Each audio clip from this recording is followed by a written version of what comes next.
एक समय की बात है, एक हरे भरे जंगल में कई तरह के पक्षी रहते थे। इस जंगल में एक तोता था जिसका नाम था मोनू तोता। इस तोते की आदत थी कि वह अपने मीठे शब्दों और चालाकियों से सभी पक्षियों को धोखा देता रहता था। इस जंगल में एक सुंदर और बुद्धिमान चिड़िया भी रहती थी जिसका नाम नीलू चिड़िया था। नीलू अपनी सच्चाई और ईमानदारी के लिए जानी जाती थी। मोनू तोता अपनी मीठी आवाज और चमकदार पंखों के कारण सभी पक्षियों का ध्यान अपनी ओर आकर्षित कर लेता था। वह उनसे दोस्ती करता, उनके विश्वास को जीतता और फिर अपने स्वार्थ के लिए उनका उपयोग करता। एक दिन उसने गौरैया को समझाया कि जंगल के सबसे ऊंचे पेड़ पर सबसे मीठे फल हैं। वैसा फल जंगल में आज तक किसी ने नहीं खाया होगा, और उसने गौरैया को उन फलों की तलाश में भेज दिया, जबकि वास्तव में वहां कोई फल नहीं था। गौरैया ने पूरी दोपहर उन फलों को खोजने में बिता दी, लेकिन कुछ भी नहीं मिला। थक कर जब वह वापस आई तो उसे समझ में आया कि तोता ने उसके साथ मजाक किया था। नीलू चिड़िया ने हमेशा सभी पक्षियों की मदद की और उनकी समस्याओं का समाधान किया। उसने कभी किसी को धोखा नहीं दिया।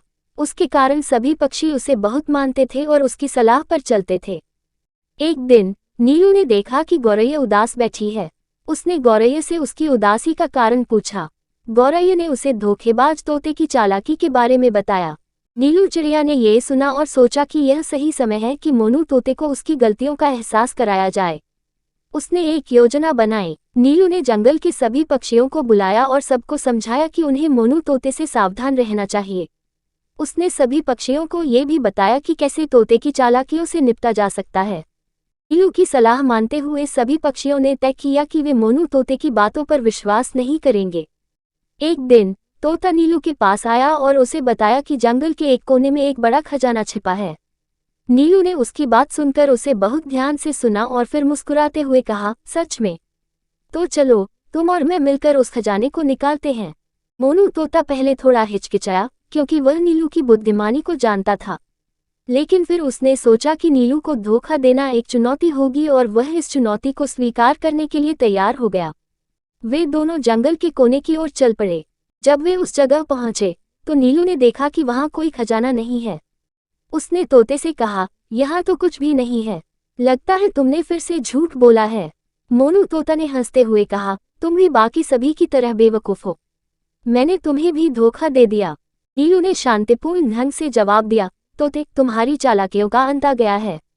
अब से कोई भी तुम्हारी बातों पर विश्वास नहीं करेगा। इतना कहकर नीलू वहां से उड़ गई और उसने जंगल के सभी पक्षियों को ये बात बता दी। कुछ ही दिनों में मोनू तोता अकेला हो गया। कोई भी पक्षी उसकी बातों पर विश्वास नहीं करता और न ही उससे दोस्ती करता। उसकी मीठी आवाज और चमकदार पंख भी उसे अकेलेपन से नहीं बचा सके। वह बहुत पछताया और उसने सोचा कि काश उसने अपने दोस्तों को धोखा न दिया होता। एक दिन मोनू तोता नीलू के पास आया और उससे माफी मांगी। उसने कहा, नीलू, मुझे मेरी गलतियों का एहसास हो गया है। मुझे माफ कर दो और मुझे फिर से अपने साथ ले लो। मैं वादा करता हूं कि अब कभी किसी को धोखा नहीं दूंगा। नीलू ने उसकी माफी स्वीकार की और कहा, तोते, सभी को दूसरा मौका मिलना चाहिए। मैं तुम्हें एक और मौका देती हूँ, लेकिन याद रखना, सच्चाई और ईमानदारी से ही तुम्हें सच्चे दोस्त मिल सकते हैं। मोनू तोता ने नीलू की बातों को दिल से स्वीकार किया और उसने अपनी आदतें बदल लीं।